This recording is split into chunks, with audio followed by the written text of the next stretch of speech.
说要涨价缺货可是万人空巷，人手一包登上头版了。只有一场，物价飞涨，生活压力实在让人吃不消。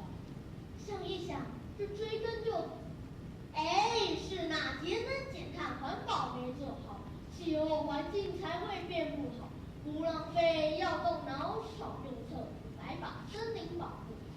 希望年年风调雨顺，没烦恼啊，没烦恼。近年来，因为气候环境变迁，各种原物料涨声响起，而国际纸浆价格更是节节高升。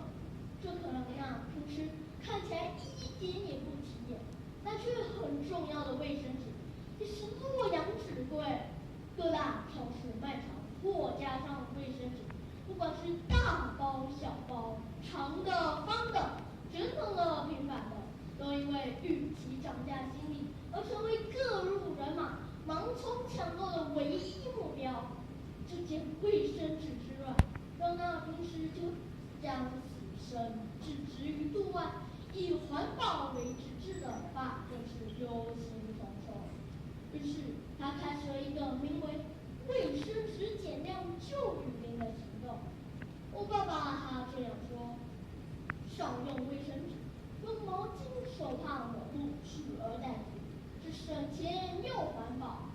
这行动可让我把整个用纸习惯都彻底改变了。以前卫生纸可是我天字第一号的万能神器，凡是遇到什么疑难杂症，总是要抽它的纸张出来解决。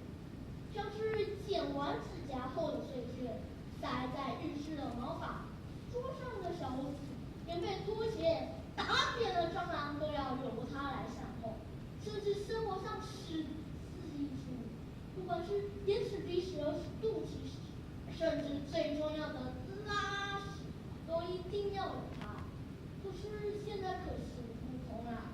总而言之，少用卫生纸的规定，虽然让我们觉得不太方便，但是想不到反对的理由，大家也只好照着做了。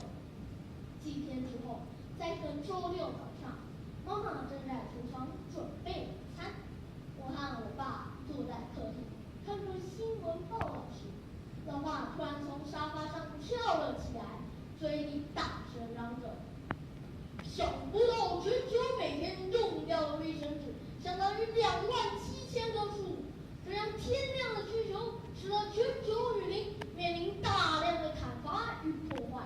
就算是用人工栽植的树林，也会因为大面积的耕种而有农药、化肥生物的问题。国家兴亡，匹夫有责，不能让这一张小小的卫生纸毁了这个国家。当他这话一说完，只见他冲向工具间，拿起电锯，一副要上演惊悚片的样子。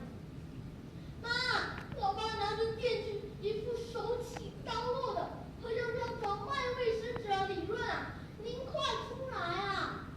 母亲听到我这样喊，也心急，顾不得菜做到一半，就见他右手拿着菜刀，左手握着鸡脖子，满头大汗，有点狼狈的跑了出来。别冲动，别冲动，卫生纸的事，大家共体时间，省着点用就是了。您这样就是吓坏大家了。快放下屠刀，立地成佛，立地成佛。你才快快放下你手中那把屠刀！我只想用庭院去锯几根竹子，来当做几个擦屁股的小竹片，让大家试用看看。为减少卫生纸用量，尽份心力，你们有什么好大惊小怪的呢？老爸此话一出，当场鸦雀无声。擦屁股的小竹片，老爸对环保热忱让人佩服。但是我可一点都不想效法古人，用那小竹片在那方寸间来回游走。以后卫生纸我省点用就是了。